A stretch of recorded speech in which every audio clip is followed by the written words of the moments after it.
Hi everyone, how you doing? It's Peter Doak here and Martin Gilchrist, and it is time for another episode of Business Conversations with ourselves here. Martin, how are you doing? You know what?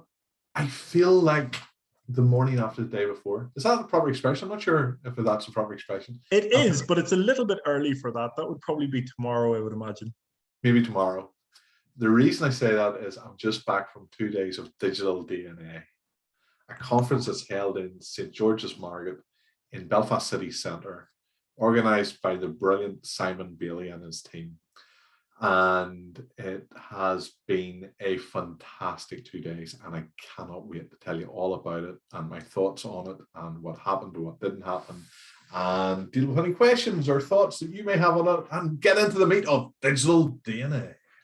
Yeah, absolutely. So I wasn't able to attend it this year. I was really disappointed that I wasn't able to.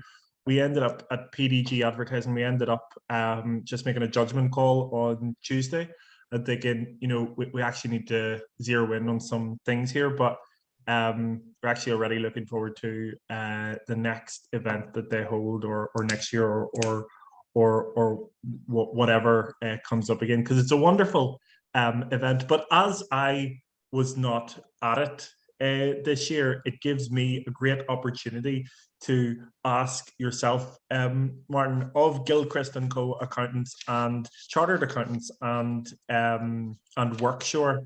It gives me the opportunity to find out what happened at it and what you liked and what you thought was good, who you met, and all of those things. So this year was a little bit different, wasn't it? It had free entry for a certain amount. Was that for everything, or was it for like a lower tier, or how did the ticketing system work? Well, they had what was called the community tickets, which were free. And the community tickets effectively give you access to almost everything. There was one small VIP area which had refreshments and stuff in there that you could have bought a VIP, you could have paid for a VIP ticket for. I think the VIP tickets also gave you entry into after events or after parties for digital DNA. But I didn't go for the VIP ticket this year, and I don't feel that I missed out on an awful lot. As a matter of fact, I don't think I would have had time. I didn't have time. My days were filled from beginning to end, every single day, every single minute of the whole of digital DNA, from the moment I walked through the door to the last moment when I shook Simon Bailey's hand, thanked him as I was walking down through the door, and wished him all the best and good luck for next year. My moments were filled from beginning to end in conversation with great people.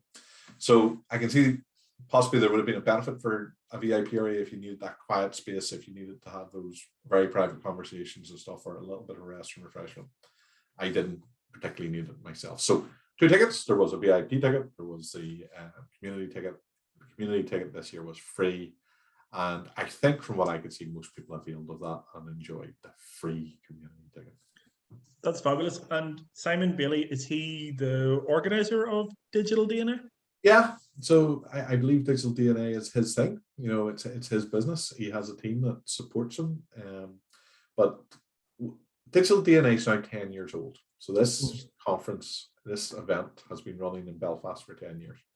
And I have been to every single one of the events. And it was initially kicked off by a guy called Gareth Quinn.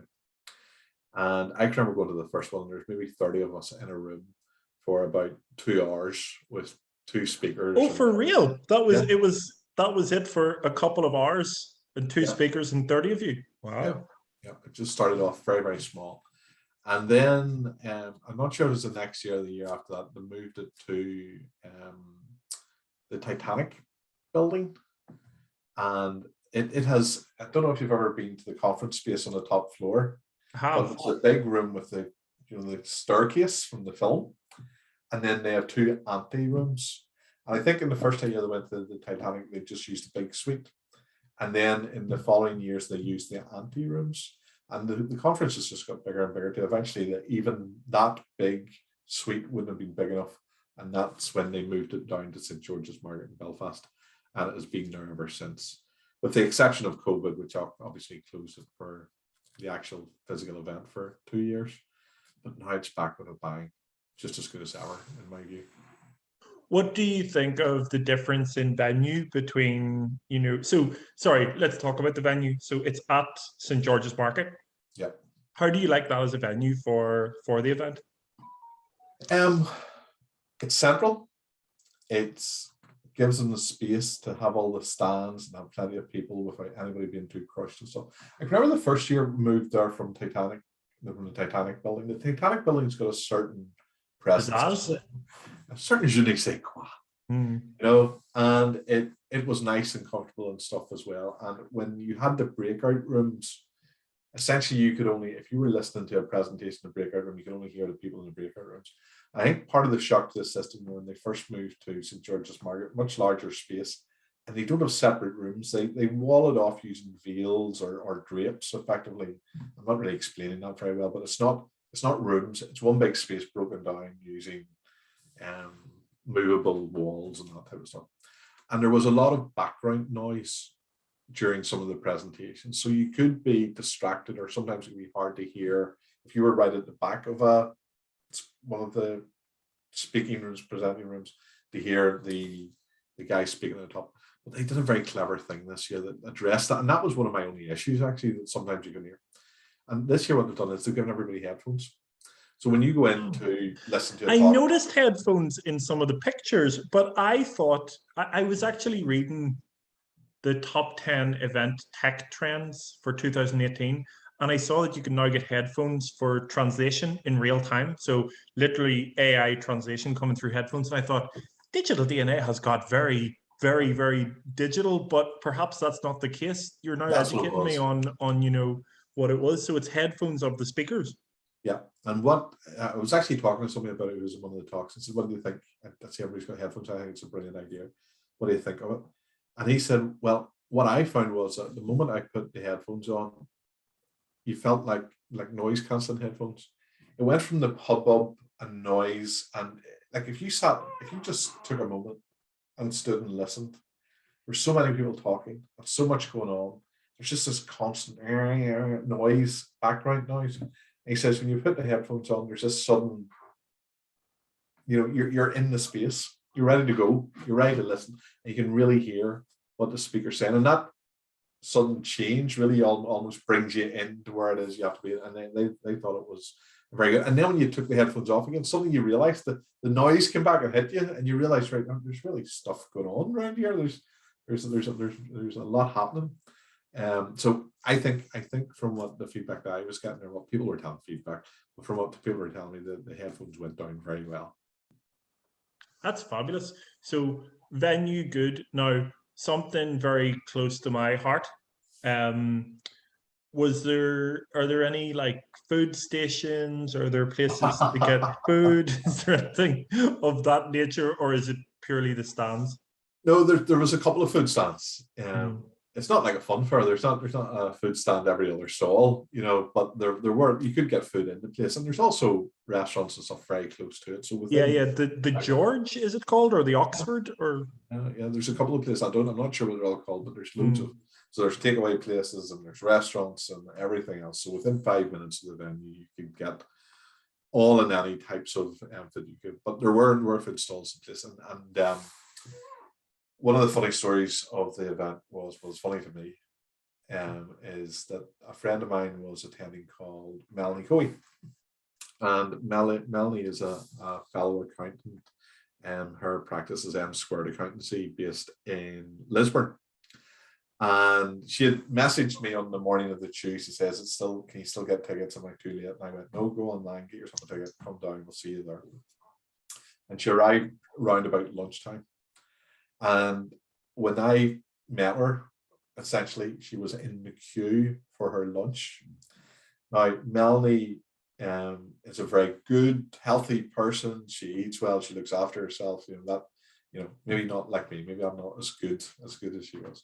And she was in the queue to get her food, and she was in the queue for the vegetable or vegan or a place I have never been. the healthy food stand. And I joined her in the queue anyway, before I realized what I was being sucked into. There wasn't going to be any chips or burgers. And we got towards the end of the thing, and there's people behind me, and she was with me, and we had to buy her lunch. And I went, I haven't a clue. I haven't a clue. It was all sweet pea. I don't even know what the stuff was. The only word I remember is falafel. Falafel. Falafel. I honestly don't know myself. I know that it's probably vegetarian or vegan, Yes. or that. I'm not entirely sure what it is. Tell you what, never mind the business. At some point, we're going to have to go on like a food tasting tour to learn about the new all these newfangled things. Anyway, falafels, like the one I got, I presume they were falafels. I think that's what we ordered. They are chickpea crushed up with mint and herbs and then battered in some sort of batter and then fried. And I wasn't too sure what I was getting in to put a nice wee sauce on it. It was delicious. I really enjoyed it. It now I might have been hungry, but I have to say, of all the things, and I learned many things over the course of 2 days of digital DNA, one of the very useful things I've learned is that I quite enjoy a good falafel, if I could say it, and they're good for you as well. So it's a vegetable-based thing. So yeah, in short, to your answer, yes, you can get food. You had to buy. There wasn't part of the free ticket price. You had to buy the food, but there was outrageous. I know, how dare they? But there was plenty of options to sit and eat, and they're down at that end. So the room was split up into different areas, effectively. So there was a startup area, there was a big sponsors area, there were the small business stands towards the back, and the food area was down at the end. And there was plenty of seating and tables and places where you could just meet people. And what actually happened was, one of the very interesting things that happened was, when Melanie and I got our food, and we walked over to the table area to sit down and eat our lunch, and there was no empty tables, but there was a big, almost like a big picnic bench, and there was a lady sitting at that table. And it was only when we sat down, so do you mind if we sit down? Just as we were saying to the lady, do you mind if we sit down? We both recognized that we knew this lady. Melanie actually knew her quite well, as a matter, Ruth, you call it. And Melanie, how are you doing? And sit down, and we sat down. And just as we sat down, another friend of mine, Jonathan Bloomfield, Dr. Jonathan Bloomfield from Oomla, which is a health management software solution. He actually had a stand in the startup zone of today. He came down and sat, and the four of us sat and had a great wee lunch together, caught up, found out what each other were doing, shared stuff about talks and stuff that were going on, talks we'd listened to, talks that we were going to, who else was there, who you could connect with. And it's that type of serendipity that you can really only get when you take the time out of your week. Make that, there's a real opportunity cost taking two days out of your week. That's 2 days that you're not earning money, that you're not doing what people pay you to do. And when you have those sort of opportunities, that's what makes it worth it. Yeah, without a doubt. So something I noticed, because while I wasn't there, I was watching it from afar, on the timelines of Twitter, Facebook, and LinkedIn. Mm-hmm. Mostly LinkedIn, actually. And something that I noticed was, it seems like in the last 2 days that there were it's when you mentioned there was an area for startups. It seemed like there was other events happening in Northern Ireland, possibly in Belfast, at the exact same time. So there was a big startup conference somewhere, and there was also a big women in business conference somewhere. Yeah. They're not totally the same, but is it that that's just coincidence, do you think? Or are there just that many events? Are we coming out of this pandemic and everything, and there's a bunch of events, or is it just coincidence, or why do you think something like that happened? Can I give you my honest answer? Yeah. I don't know. Yeah, fair enough. I don't know why it is, but the sense I'm getting from everyone I've been talking to, so I've been out quite a bit now. I've been out Like when did They're somebody letting you out. Goodness me, unchaperoned, unassisted. Michelle was actually with me today.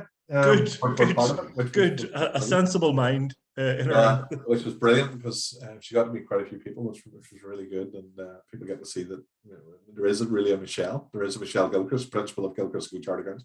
People used to ask me, does this lady actually exist? Are you really married, Martin, or do you just pretend? Because we never see this person that you talk about so much. The sense I was getting of people. Now, when did somebody press the button to say that we're all allowed out again?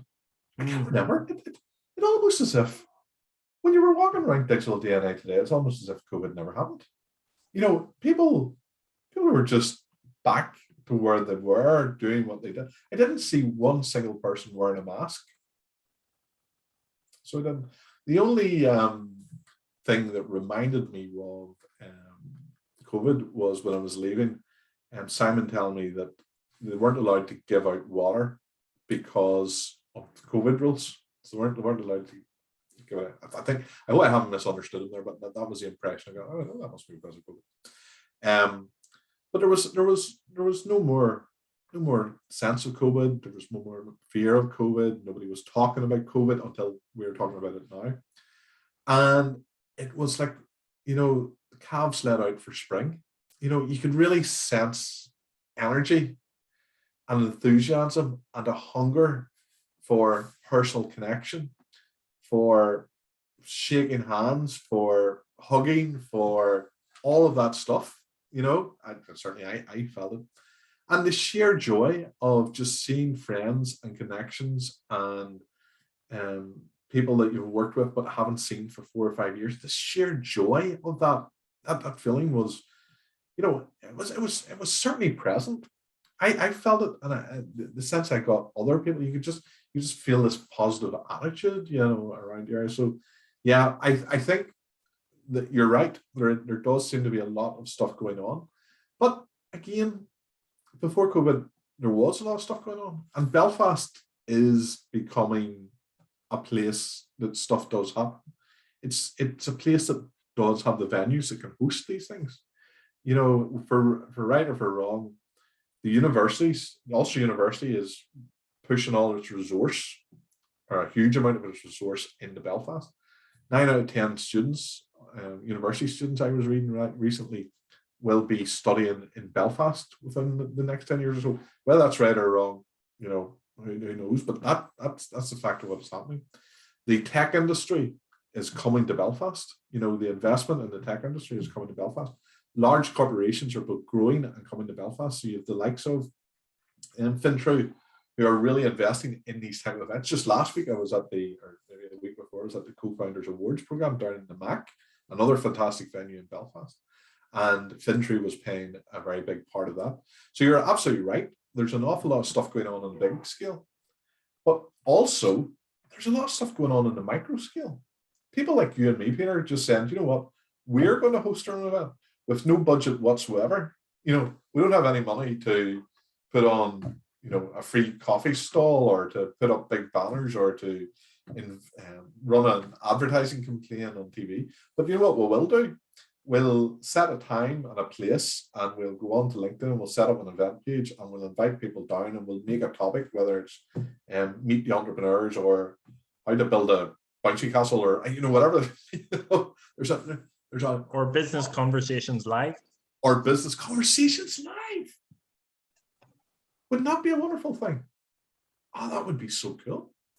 That sort of stuff, and that's all it takes. A couple of people coming together and being able to take action. We can all have ideas, but until somebody like Simon Bailey or the co-founders program people, or I could list 101 different programs that are going on. Until people actually take action, nothing happens. But when you take action, you would be surprised at the number of people that will come along and show support and want to be a part of it and want to help you prove that along. And the smaller you are, and the less resource you are, the more likely you are to get people to come along and actually want to lend a hand and to be part of it. When something's not there, it only takes someone to go and do it. There's a lot of people that will complain about things not being there or things not happening. But if there's a gap there and you're able to do something, then why not? Who's better to try it out? And Martin, what did you learn from what did you learn that you didn't know before, or what did you take away from the talks, and were there any ones that stood out in your mind? I'm going to tell you. This is where we're being honest. This honesty thing we've said, Peter, we're going to do. Yeah, I think it's important. It's I business could make conversations. I could make up a good story, but I'm not going to. I'm going to tell it the barefaced truth of what actually happened. I went with all the intentions of going to a whole series of talks. There were talks that some of my friends were talking about. David Henderson was going to talk this afternoon. I wanted to be at it. Now, there was a very good reason I explained to David why I couldn't be there. There was Rachel Gawley. Dr. Rachel Gawley was speaking at something that I would really have liked to talk at. As a matter of fact, Katie, what do you call her lady that was the main compere on the first day? Kate. Her name's going out of my head. I've got a head like a sim, so apologies, Kate, if you're listening to it. I've forgotten your surname. But I was walking through the crowd, and a friend of mine was coming towards me, Dr. Jonathan Bloomfield, to give the guy his full title. And I waved at him because I seen him coming, not realizing Kate, who I also know, was in front of him. I didn't even see Kate because I'd seen my friend and I just didn't notice Kate. And Kate thought I was waving at her. And she's like, Martin! And she came over and she's all lovely and she gave me a big hug and how are you? And Jonathan's seen this and he just laughed and stepped back. And I said, Kate, I noticed you had the wee mic thing, just a wee hidden mic thing that's just a wee mic thing. I said, so were you speaking? She says, I'm the main compere. I was there for the opening of the play. And I go, wow, that's fantastic, brilliant. And she goes, where were you? And I went, I was a wee bit late getting in. She says, I seen your LinkedIn post. And you made a LinkedIn post and you said that the main reason that you were going down to Digital DNA was to meet people. And I knew, I know what you're like at these things. You go in and you ask the first question, you stand up and you let people see and blah, blah, blah. We know who you are. I know who you are, she said. In so many words, she said. And she said, I had something ready for you. I was going to mention you at the opening bit of Digital DNA. And you weren't in the crowd. Where were you? And I was like, oh, for flip's sake, why did I not get myself down there and bask in the glory of being name checked at the very first talk of the very first day of Digital DNA. Now, the reason I tell that story, not to name drop people who have forgotten names, the reason I tell that story is because it shows a cardinal sin that I committed. And the cardinal sin was that the team at Digital DNA had worked very, very hard to bring together a whole host of fantastic speakers and topics and things that I could have learned an awful lot from. And I didn't get along to any of the talks. Not because I didn't want to, not because I didn't try. It's because of the people who were in front of me, talking to me, sharing with me, explaining stuff to me, informing me, doing all that good stuff. It literally didn't stop. One conversation would start and then somebody would introduce me to someone else and then they would introduce me to someone else and then somebody would see me across the room and then it just was consistent and continuous for the whole time I was in there. So I didn't get an opportunity to go along and listen to any of the talks specifically. So I was disappointed with myself. I'm disappointed that I didn't get to do that. But the reward for that was the people I got to talk to, and I got to talk to some fantastic people and have some really good conversations. And do you think that they have the talk somewhere on? Do they broadcast the talks? Do they have them on the website? Do they ever record them? I would assume that they do, but I've not seen that. Yeah, it's my understanding that they do record them. Now, I think in previous years, because obviously this is a business, Digital DNA isn't their, it's not a charity. You know, they have to make a profit. If they can't make a profit, they don't survive. And I think in previous years, those talks, and I'm not part of the team, and this has to be made completely clear. I'm not affiliated with Digital DNA. I'm not part of the team. I don't help to organize it. I really respect and admire and appreciate the work that Simon Bailey and his team put into any of this. But I'm not, although I always speak highly of it, and I'm very positive about it. Maybe I'm an evangelist, or somebody goes out and tells good news about Digital DNA. I'm not part of it in any way. I'm not associated, affiliated, or connected to it in any way whatsoever. So the short answer to the question is, I think they do, because there's mics and there's cameras and there's all that stuff going on. Whether they record all the talks or whether everybody has access to them for free, I'm not sure. I think from memory in previous years, the talks were behind a paywall, so that people wanted to see that you went on, you paid a subscription, and then you get access to the talks. That was my understanding. But I think they're available, but don't quote me on that. It's worth either going to the Digital DNA website and checking out, or Yeah. not sure, Simon Bailey or one of the team there, I'm sure would be able to help. No, you're right. Neither of us are affiliated in any way with Digital DNA, but I think it's a very, very, very special thing. I think it's really an important thing in our landscape in Northern Ireland, Ireland, UK. I think it's a really important thing. There was a year, I don't know if they still do it, but I am a mentor for young enterprise, Okay. and they did a thing where they got a lot of young people, including some of the winning teams of the Young Enterprise Business Challenge program, and they put it up in the little restaurant part. They had this kind of like pitching competition, and there were young adults there from all over the world, and they got to interact with each other. But it was just a really nice space that had been created within Digital DNA to do that. So I think that's very important, and to have something like that on the map is huge. So it has been wonderful learning all about Digital DNA from you today, Martin. What else is going on in your world? Do you want consolidation? I think, Michelle, so there's two in my business life, in the things we run, there's two elements of what we do. Gilchrist and Co. is the fundamental element of my business world. It's the goose that lays the golden eggs. It supports everything else that we do. I am the practice manager of Gilchrist and Co. Michelle Gilchrist, the FCA, is the principal, and we have a very successful and very rewarding practice there, and I will always be part of this. I'll never not, as long as there's a practice, and as long as Michelle is happy for me to be your partner in this practice, I will always be a part of this.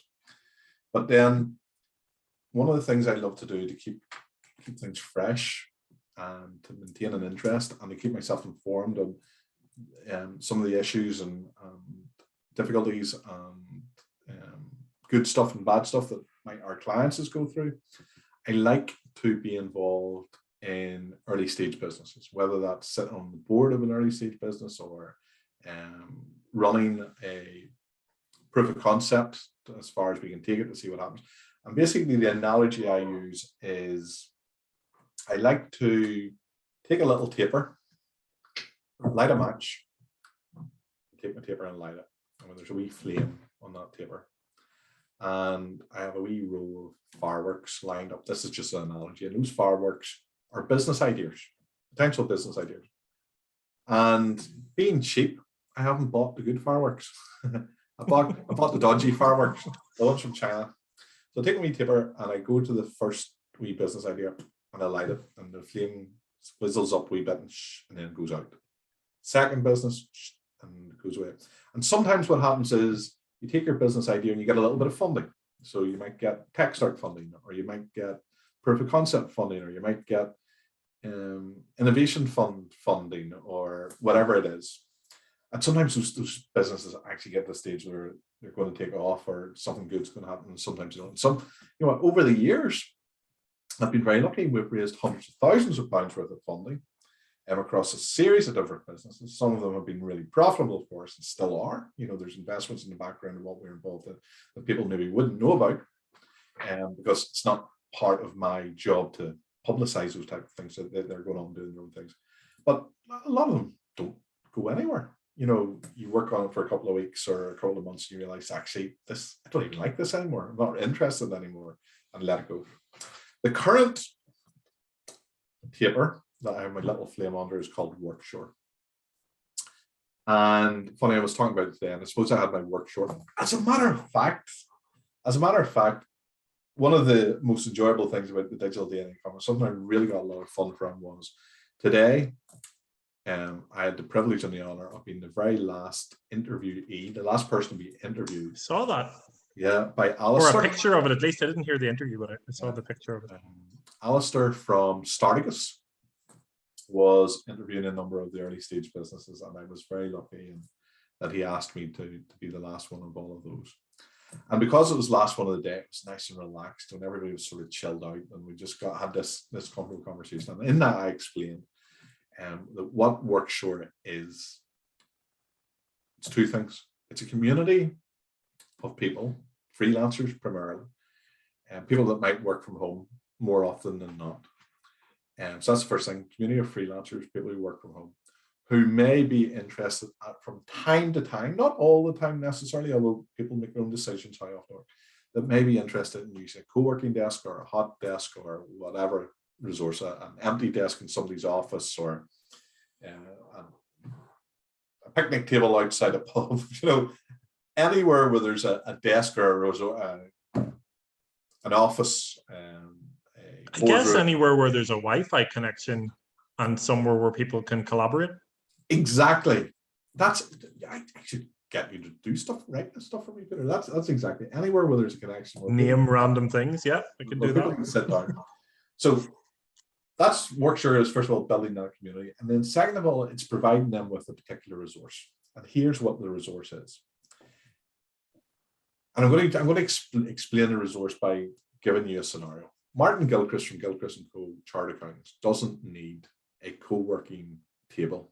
I don't need to go down and pay a monthly subscription for a table, because I'll not be at that table every day of a month over the course of that month. But what I do need is the ability to book a table for maybe 4 hours in a month. That's about as much as I need. If I had the ability to book 4 individual hours throughout a month at random times, and I don't have to be very exclusive about those times. Like if on Monday the only hour that's available is 2 o'clock in the afternoon or 8 o'clock in the morning, those things might do because of the nature of my diary. I might be able to use it. And when I am using it, I'm going to be using it to collaborate with Peter Doak, or someone else. So what Work Short is going to do is we're going to speak with the co-working spaces who generally just want to rent out their desk for a month at a time. They can't be bothered with the hassle of 1 hour lets or managing that process, or how do they even find people that, how do they talk about that? And do they have a community of people that are interested in that? And if you're interested in that sort of thing, how do you build a community if you're only in for a month or for an hour once a month? You're going to go in there and complete strangers. Well, what Work Short does is it sits in the middle of all that. So we create a community of people that understand this process, that you don't have to be in these spaces all the time in order to benefit from them, but also gets, like we're engaging now, Peter, you and me are engaging. And this whole process came out of LinkedIn, because of our connection to LinkedIn. We didn't meet up anywhere in order for this to happen. We arranged all this, we planned it, we got the thing kicked off, you shared the link, all in LinkedIn. But if we do want to meet, that's where Work Short comes in. We're connected through Work Short, and we can find a place and book it for an hour. And how do we do that? How does Work Short facilitate that? Well, we go along to the likes of Loft Space, a fantastic co-working space in Belfast City Centre, or Ormo Baths Gallery, or Scottish Provident Building, or Boom Studios, or there's a fantastic new co-working space coming to Customs House in Belfast City Centre. It's going to be like a 5-star super resourced, super duper fast broadband. It's going to be absolutely incredible and fantastic. Glandor stews. There's a huge big list of co-working spaces. But if I asked you, Peter, how many co-working spaces are there in Belfast, would you know? If I asked you, I'm probably a little bit more savvy on it, having been around a few of them. But before that, and people that I know, they don't know. Yeah, City East, and it goes on and on. I'd be surprised if I knew all the co-working spaces in Belfast. Oh well, sure. I don't know all of them for sure, and that's the point. You don't know them all. What Workshare is going to do is we're going to go to those co-working spaces and say, look, we'll rent the table off you for a year, right now, up front, if you let us, and that'll be the Workshare table. And then we'll go to our Workshare community and say, you pay a subscription to us, say £10 a month. And for your £10 a month, you're allowed 4 hours a week or a month, but it has to be worked out exactly, but whatever that is. And anybody that's interested in that will have a very simple booking system to not only just book the table, but also to see who else from their connections across Workshare are there on that day. So Peter, you're going down to the customs house and you've got a table booked for 2 hours on a particular day, and your meeting's only for 1 hour. You could have an open booking essentially where I could come along and say, I'm down in Belfast next Tuesday. Peter's in Custom House. He's got a table. Whoa, down in that fancy venue. I haven't been in there before. Peter, do you mind if I pop in and see you? And you can go, yeah or nay. That's the sort of thing that Workshare is going to be doing. And that's the story that I was telling, and that got the opportunity to tell, and the opportunity to share with Alistair down at Digital DNA. And I would imagine a lot of people in Digital DNA would use that and appreciate it. If I was a business person, which I am, I at the moment love co-working spaces. Like I enjoy going into them.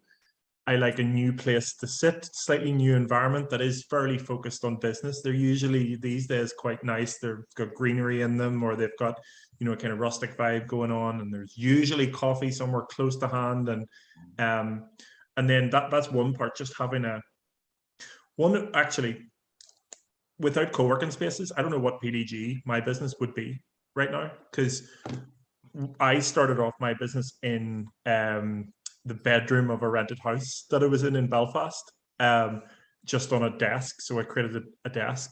I bought a £50 desk in Argos and I put it up, and that's where my laptop sat. And a business was born.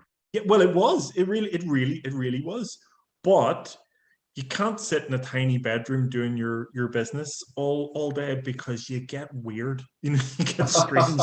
You get very, very strange, and you get isolated. You really get isolated. This is way before, not even way before COVID. It was before COVID. Whenever I started my business, I was thinking about that too. To go off on a slight other tangent.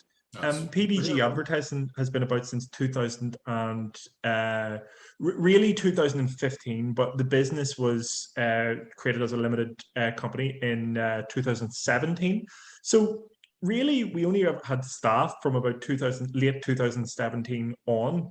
So we haven't had very long out of pandemic. We only had like a couple of years outside of pandemic. And I was thinking about this earlier, going, it feels like I've been doing this all my life. It feels like I've been always running PDG advertising, which is a good thing.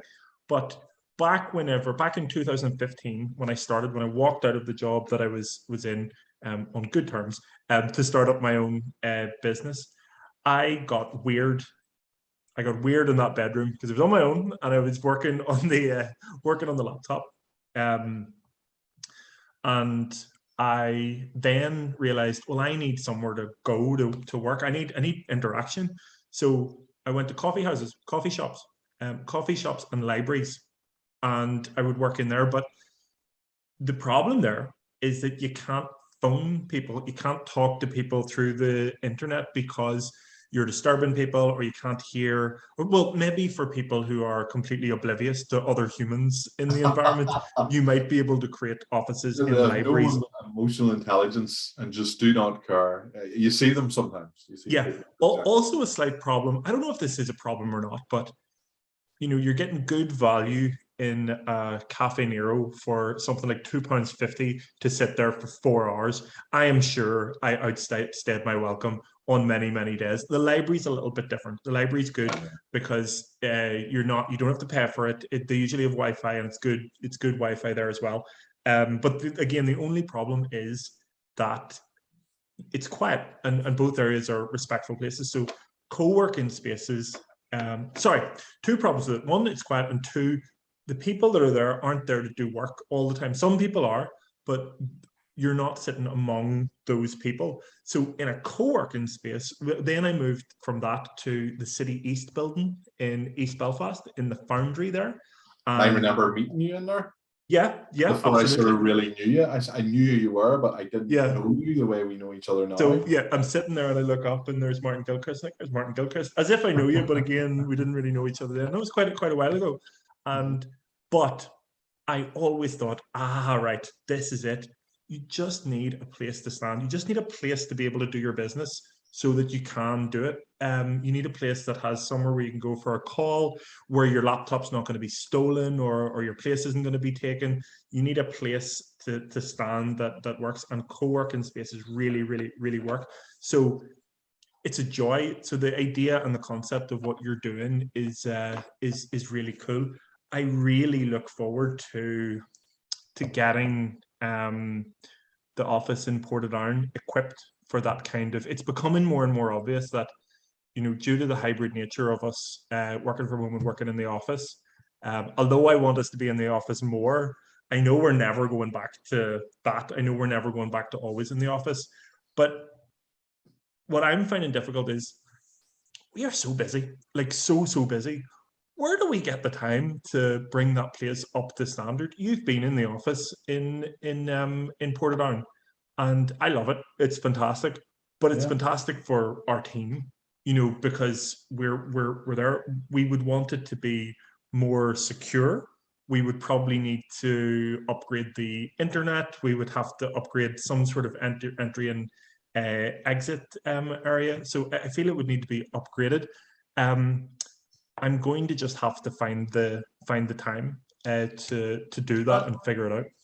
I think I have to challenge you on that thought about having to do this and having to do that in order to avail of or to offer access to other people, strangers potentially, but it doesn't necessarily have to be strangers, over something like, not necessarily Workshare, but over something like Workshare. And the reason for that is it's horses for courses.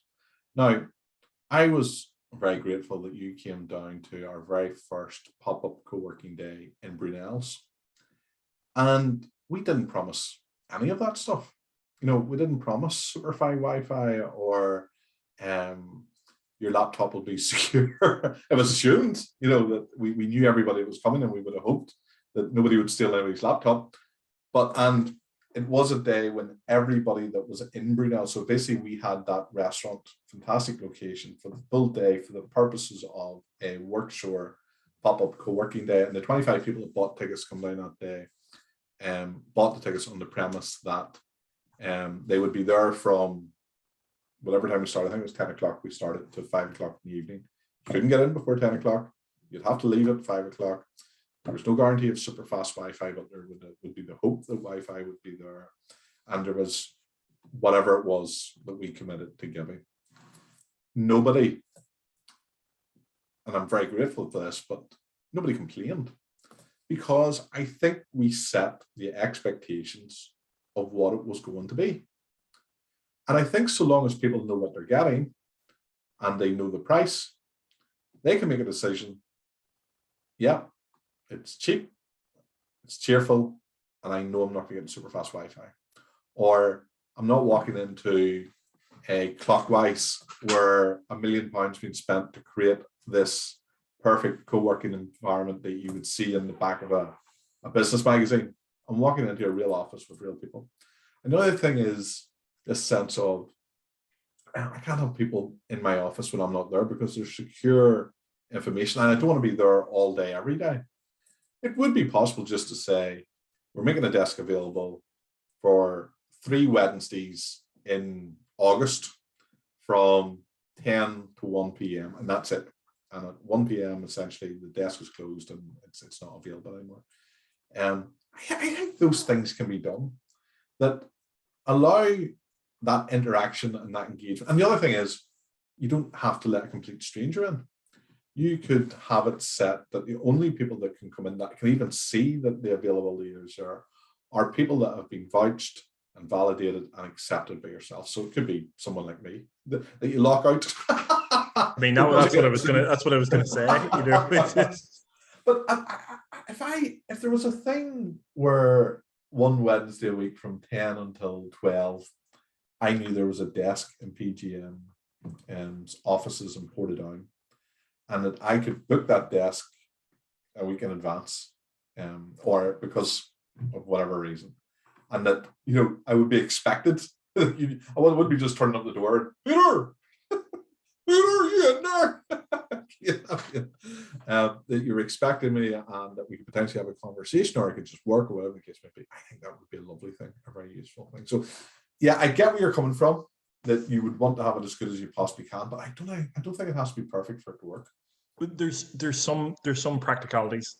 So there's Insurance. literally like door. So door is coded, and if some they would have to have a key and they would have to know the code to the door. So there's some. But look, I would absolutely love if I could give someone the opportunity to the opportunity to have a place to start their business off or to follow their dream. That would be magical to me. That would be absolutely magical. And we can, because we've got the room and there's an idea. So that would be absolutely incredible. Now, I reckon there's value to the local community in the Portadown area, in the ABC, in the Craigavon area. Is it valuable, to go to council and say, listen, got this idea. We want to see, is funding a possibility? Even if funding isn't a possibility, is promotion a possibility of this? Would you consider partnering up with us? Do you think that's a good idea, or what do you think? I don't want to sound cynical. It's the Honesty Business Conversations podcast. Yeah, I think no. I think what councils have their thing to do, and they do have a business function, and they are supposed to support business, but they have to go through a series of hoops and validations, and is this money being spent appropriately? And then there's the politics of councils as well. It's not just some guy standing with a big bag of money and you go and ask him like, oh yeah, you're one, your business, we'll hand you that money. There's a whole lot of stuff that has to go on before councils will hand out money. It generally has to be part of a program. The program will have defined requirements. You have to show how you meet those requirements. That tends to require a business plan. And before you know it, you've lost 2 weeks filling in an application to get a little bit of funding that's worth 3 or 4 grand. That's not really going to make any difference at all to what you're doing, because it's not the 3 or 4 grand that makes it work. It's your passion, or whoever's engaged, passion and purpose. What's the purpose of this? Why are you passionate about this particular thing? Are you willing to walk through walls to make it work? Or even are you required to put in a bit of time and effort to make it work? If you're willing to put in time and effort, you don't need any resources whatsoever. Just like you started your business from a £50 desk in a rented room in a house in Belfast. The fact that you had no money to invest in a business at that point didn't stop PGM from happening, from you recruiting staff and having an office for down. It's the exact same thing. If you want to let your desk or do that thing, you'll do it. And if you try to involve the council, they're not going to give you £1 million. They're not going to give you £100,000. They're going to give you a couple of grand. A couple of grand is going to cost more than money's worth. In my bitter experience, I think you have to do it first. Once you've proven the model, once you've shown that we are creating something here, we've done it off our own back, we've gone the extra mile, I've shown my passion for it, we've been doing it for about a year, then you can write a business plan. Then you can find a program. Then you can make the application. You get 10 or 20,000 pounds. You can really invest in doing up the office and all that other great stuff, promoting the activities and all that. But my view is do it yourself first. If you want something to happen, do it yourself.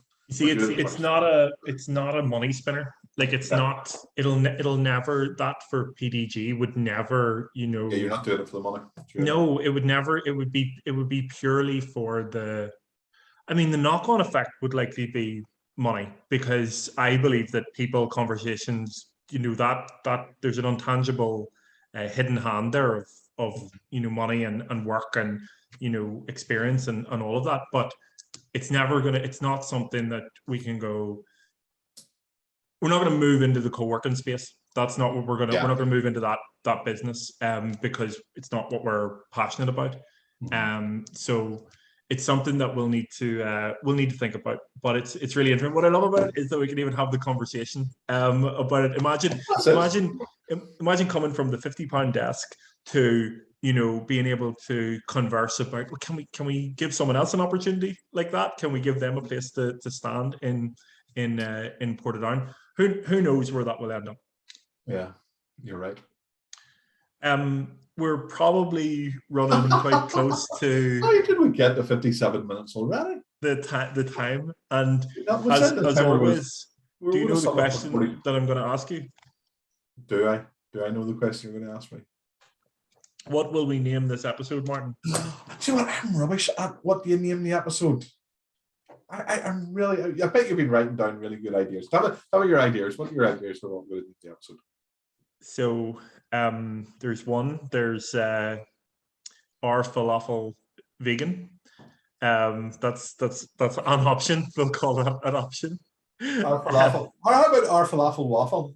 Or falafel waffle. Or falafel waffle. That's an option as well. No. There's cheap fireworks. Cheap fireworks. That's a good one. And it depends whether you can remember where you said that. Yeah, I can remember. So that was all about the wee business ideas. Yeah. Yep. Cheap fireworks. I like that. Let's go with cheap fireworks. Unless you've got a third and last one, which is the bestest one of all. Have you been building to something? The third is a digital DNA recap, but I think in the interest of us not being affiliated with digital DNA, we will post about that. We talk about digital DNA in this, and but we will maybe not call it that because that might not be fair. They might not want to be associated with what we've said on it, which has all been incredibly positive. So do we do cheap fireworks or dodgy fireworks? I suppose cheap fireworks because that's the term I used in the conversation. Cheap fireworks.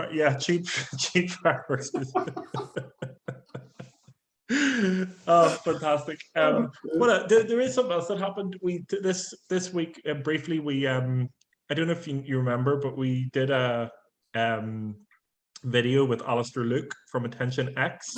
I can't wait to see that. A while ago, so it came through, and as I expected, I was really concerned about the way I looked in it. When I first saw it, I was like, that is horrendous. That is absolutely awful. It has given me the push to get back on the wagon and get back to. There's been too much bad food and too many nights out recently. You're being too hard on yourself. But the joy of it is some of the content in it. So there's it's the PDG advertising podcast, which I have separate to business conversations, which I do as a kind of a documentary of what's going on at PDG. It has 3 listeners, where this podcast has blitzed that with lots more listeners, which we're very grateful for. You know why that is? People can see you, Peter, and you're. Oh, you think so? That's what the difference is. I don't think so. I think it may be down to our wonderful co-host. So the video is I absolutely love it. It's got a section. It's the PDG advertising podcast, only in video form for the very first time, done by Alistair Luke. He's done an incredible job. I haven't even told him he's done an incredible job. So this feedback is going out live and public before he even gets the feedback of it. So first of all, it's a run through of what's going on at PDG. Then there's question of the week. So people ask us questions and we answer them, and there's that. But the real value in this is the conversation between myself and Neil Cully, our team member at PDG Advertising. He is an exceptional star. He is going to go extremely far, and he is wonderful on camera. And he was so kind to be on camera, because I don't want to, I'm very happy on camera, but I don't want to pressure the team to be on camera. So I gave Neil the choice, said, I'd love you to be on this, but I don't want to pressure you to be on it. And he said, oh yeah, no, absolutely, absolutely. And I'm so glad that he did, because it's golden. The conversation is fantastic. We talk about Google ads. We talk about a new Google ad called Performance Max campaigns. We talk about his trainers, his Nike Air Max trainers, and it's just a wonderful conversation. And I'm so glad that we've captured that on video. So we only got it today. I've watched it a couple of times. I'll probably watch it about 50,000 more times. Send it through. Yeah, absolutely. Well, it's quite long. I don't know if it's just something that I just really enjoy, or Neil only got it at the end of the day, so I don't know if he's even seen it yet. But no, really, really, really, really good. Martin, last word to you. Is there anything else you want to update our nice viewers on from your world?